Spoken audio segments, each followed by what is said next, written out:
근데 제가 이렇게 강의를 하는 사람을 못 봤습니다, 거의. 이거를 항상 10가지를 머리에 탁 박고 들어가야 돼요. 근데 제가 요거 하나만 가지고도 한 6시간 떠들 수 있어요. 이제 마인드맵이 쫙 퍼집니다. 그러니까 이게 기둥을 잡고 가지를 치는 방법이에요. 네. 운영점에서. 근데 그 10가지가 다 동일하지 않아요. 내 매장을 봤을 때 약점들이 굉장히 많아요. 이 10가지 중에서도 약점을 보완해 나가야 돼요, 일단. 자, 제가 이 나눴죠. 프로토와 바노토와는 여기서 결정이 납니다, 여기서. 근데 굉장히 중요해요. 이거를 10번 이상 봐셔도 됩니다. 대표님 안녕하세요. 안녕하세요. 지난 시간까지 해서 배달 세팅이나 이제 자영업 시장 이제 변화점에 대해서 많이 설명해 주셨잖아요. 네. 지금 현재 가장 중요한 점은 어떤 게 있을까요? 제가 강의한 내용은 배민을 세팅을 바꿔서 어떻게 홀 포장으로 이렇게 운영해라는 방식인데, 자, 오늘 강의할 것은 조금 원론적인 부분입니다. 근데 이거는 제가 9년 동안 장사를 하는 제가 만든 이론책이에요. 그래서 그런 부분에 대해서 오늘 얘기를 할 거라서 이것들을 나중에 앞에 있던 영상 마케팅 관련 그리고 배민 관련 해서 접목시키세요, 접목. 그래서 오늘은 뭐냐, 장사라고 하시면 보통 사람들은 음식을 만들어서 팔고 발주하고 장사가 안 되면 마케팅을 쳐서 손님을 더 낸다 까지입니다, 보통. 그리고 사람은 어떻게 하고 뭐 이렇게 있는데, 이게 사실 장사를 하면 장사하시는 사람들, 사장님들은 머릿속에 딱 장사하면 떠오르는 게 있어야 돼요. 표 같은 게. 내가 운영자잖아요. 그래서 운영 교육이기도 합니다. 근데 굉장히 중요해요. 이거를 10번 이상 봐셔도 됩니다. 그래서 보시면은, 근데 무료로 해줘도 괜찮은가요? 이건 뭐 장사를 하시는 분들에 대한 도움이니까 일단은 자 보시면 요 직업, 영업, 운영이라고 할게요. 쉽게 풀어낼게요, 쉽게. 자, 내가 운영할 때 운영에 대한 기반이 있어야 되잖아요. 네. 직원들처럼 나가지고 그냥 해당 업무를 계속 반복하는 것이 아니잖아요. 네네. 그러면은 사장님은 어떤 마인드를 갖고 있어야 되고 어떠한 것들을 운영을 기본적으로 생각을 하면서 진행이 돼야 될까요? 목표가 있어야 되나요? 그렇죠. 근데 그 목표가 세분화돼야 돼요. 자, 여기서 목표가 세분화되는 점을 알려드릴게요. 쉽게 장사하려면 처음에 뭐가 필요할까요? 음식을 뭐로 가지고 만들죠? 재료로. 그렇죠. 네. 첫 번째, 재료 관리입니다. 이제 마인드맵이 쫙 퍼집니다. 그러니까 이게 기둥을 잡고 가지를 치는 방법이에요. 네. 운영점에서. 자, 재료가 있어요. 재료가 있으면 되나요? 음식을 팔려면 재료 갖고 뭘 해야 되나요? 조리를 해야 그렇죠. 네. 2번. 조리를 하게 되면 조리는 뭘로 하나요? 조리 기구로 하죠. 그렇죠. 그게 시설 관리입니다. 자, 시설이 있어요. 시설이 계속 쓰면 어떻게 되나요? 노후화 되겠죠? 그 시설 관리고. 네네. 시설에 오염이 되잖아요. 네. 계속 쓰다 보면. 그렇죠, 네. 그럼 어떻게 되죠? 청소해줘야죠. 그게 위생 관리입니다. 자, 이 4가지를 누가 하나요? 사장님과 직원이 같이 해야 되는 거예요. 인사 관리입니다. 자, 재료와 조리와 시설, 그 다음에 오염도를 관리를 해서 그게 사람이 한다. 근데 이거는 누구를 위해 하나요? 고객분들을 위해서. 네. 고객 관리입니다. 한마디로 CS 관리. 자, 요거까지 끊을게요. 이것이 네. 관리입니다.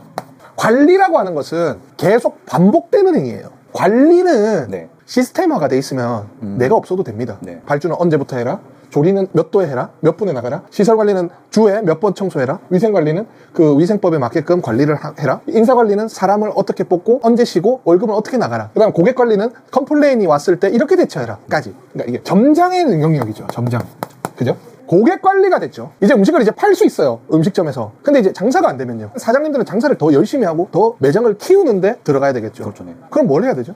광고를 해야 되죠. 그렇죠. 자, 마케팅을 했어요. 네. 손님이 이제 많아졌어요. 돈이 벌려요. 네. 그러면은 어떻게 돼야 되죠? 그럼 이제 그 돈을 관리를 어떻게 좀 해야 되는 거 아니에요? 이게 많이 쓸 수도 있고 이게 많이 쓸 수도 있죠. 네. 그럼 일단 장사는 뭐 하려고 돈을 벌려고. 남기려고 하잖아요. 그럼 뭘 해야 되겠죠? 그러면 비용 관리를 해야겠네요. 재무 관리입니다. 자, 재무 관리 하기 전에 비용이 있는데 팔았어요. 네. 우리가 판 것만 하나요? 뭔지 알 것 같아요. 세금 관리. 그렇죠. 세금도 비용입니다. 네. 그러니까 이제 바꾸겠습니다. 비용부터 적는 거예요. 세무 관리, 재무 관리.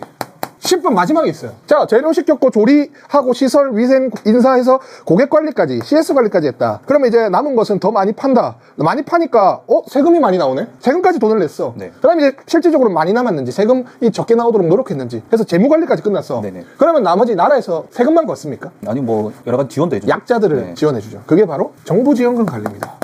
따로 이렇게 관리를 해야 되나 보네요. 재무나 이쪽에 포함되는 게 아니고. 당연하죠. 여기서 재무라는 것은 순수하게 인풋과 아웃풋이에요. 내가 많이 벌었으면 많이 나간 것을 관리해서 순수하게 순소득을 높이는 작업이에요. 하지만 여기에 있는 정부 지원은 나라에서 하는 정책들을 가지고 이제 청년을 뽑으면 6개월 정도 하면 청년 고용 지원금이 나와요. 그 다음에 34세 미만 이렇게 되면 5년 종소세 감면이 나오고요. 네. 그 다음에 간이 사업자는 부가세가 적게 나오는 거고요. 그런 세팅값이 세무 관리입니다. 근데 제가 이렇게 강의를 하는 사람을 못 봤습니다, 거의. 유튜브에.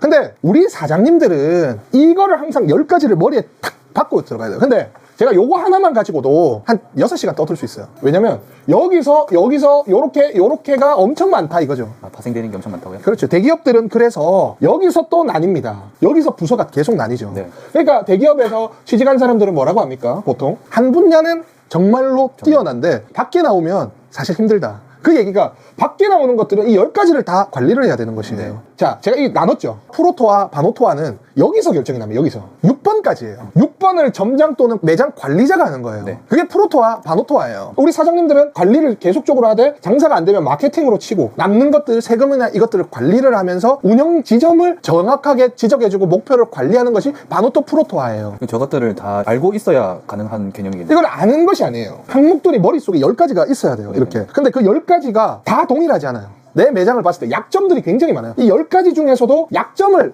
보완해 나가야 돼요, 일단. 자, 첫 번째. 상세하게 좀 설명할게요. 네. 재료 관리, 여기는 관리입니다. 이렇게 나누는 것은. 관리라는 건 무엇인가요? 매출을 성장시키는 것이 아니에요. 정해져 있는 매출을 계속 그 매출이 나오게끔 만드는 게 관리예요. 여기서 사장님이 결정할 것은 관리를 할 것이냐, 성장을 할 것이냐. 성장이라는 것은 개발입니다. 자, 여기서 관리를 하면은 동일 매출에서 관리를 계속 하시면 되고, 내가 여기서 더 나아가고 싶다 하면 요게 들어가는 거예요. 성장. 재료를 성장을 시킬 것이다. 그럼 어떻게 들어가죠? 더 싸고 더 퀄리티가 좋은 곳을 발굴해서 들고 오는 행위예요. 네네. 기존에 있던 재료 관리가 있었던 것이 아니라 비딩을 자꾸 붙여보고 품질 테스트를 계속하는 것이겠죠. 조리는 무엇일까요? 조리 기구를 더 좋은 기계화시키거나 이렇게 하는 겁니다. 재료를 더 싸고 질 좋은 거에 들어가면 고객 관리와 그 다음에 재무 관리가 개선되는 것이에요. 네, 그렇죠. 조리 관리가 들어가면 기계화가 만약에 되거나 다른 것들이 되면 더 편하게 조리를 하거나 더 맛있게 들어가면 인사 관리 피로도가 낮아지고 그 다음에 장기적인 재무 관리에도 편해지는 거예요. 그러니까 시설 관리 또한 이제 관리하는 게 늘어나겠죠. 마이너스가 되겠죠. 네.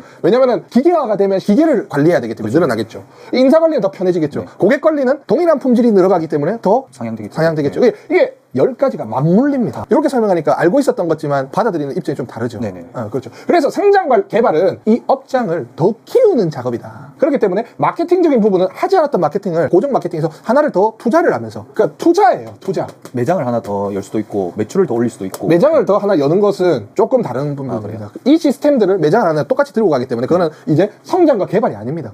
근데 이제 이렇게도 볼 수 있죠. 매장 하나를 차렸는데 네. 2개를 더 차렸어요. 네네. 그러면 이제 재료와 마케팅 이거를 병합시킬 수 있겠죠. 3개를. 네네. 그러면 재료에 대한 준비하는 인건비가 주니까 결과적으로 여기서는 재료비가 주는 거예요. 네네네. 그러니까 이게 관점에 따라 다릅니다. 그래서 뭐 기계화를 해라, 마케팅을 이번에 또 바뀌었다. 이게 지금 저희가 찍고 있는 영상이 이것들을 다 세분화적으로 하는 내용 중에 하나였어요. 결과적으로. 그렇죠. 네. 근데 자, 여기서는 이제 큰 그림을 한번 그려보고 진행이 되는 겁니다. 자, 네. 재료 관리라는 것은 여기서 세부적으로 갈게요. 재료 관리라는 것은 무엇인가요? 자, 음식점은 네. 재료가 그냥 신선하게 재료가 아니에요. 이게 다 쓰기 어렵습니다. 나중에 한 부분씩 다 쪼개겠습니다. 재료라는 것은 첫 번째, 내가 직접 가서 사오느냐, 직접 문전 앞에서 받아오느냐. 첫 번째. 두 번째, 그 재료들을 갖고 와서 내가 다듬느냐, 다듬어져 있는 것을 쓰느냐, 그 재료 가지고 가격이 어떻고 퀄리티가 어떠냐, 국적이 어떠냐가 세 번째. 네 번째는